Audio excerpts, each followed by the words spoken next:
is with a heavy heart and a deep sense of concern about the ongoing violence, chaos, and unrest in many parts of Nigeria that I make this appeal to the government and people of our dear country, Nigeria, to eschew violence and embrace peace and dialogue in finding solutions to the challenges we face as a country.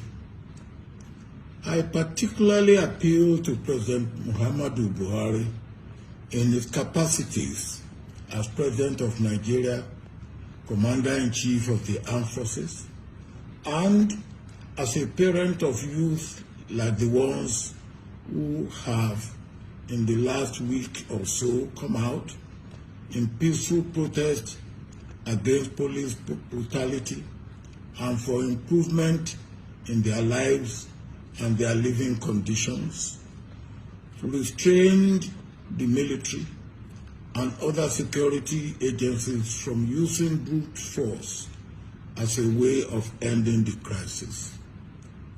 The shooting and murder of unarmed protesters, no matter the level of provocation, has never been effective in suppressing public anger and frustration.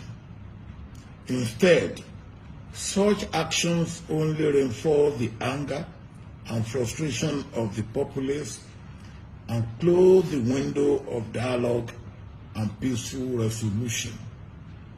It is clear that Mr. President and his lieutenants did not exhaust the opportunities for dialogue with the protesters before resorting to use of force.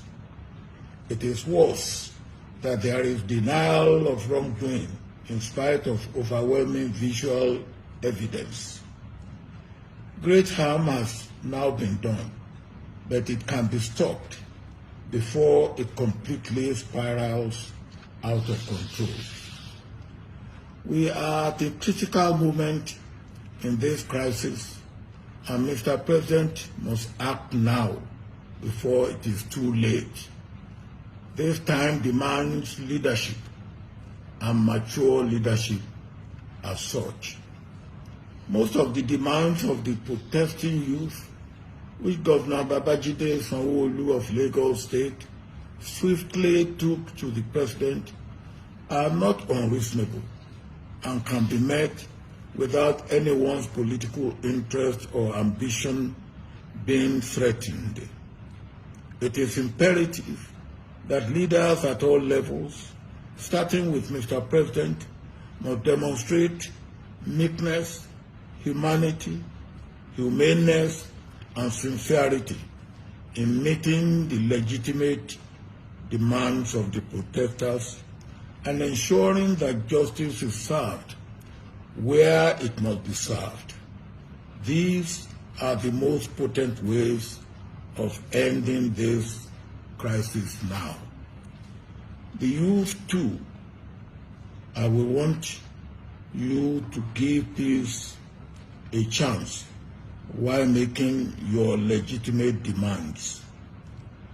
You must be mindful of miscreants who will infiltrate your ranks and give the protests a bad name, only so that trigger-happy forces will kill you.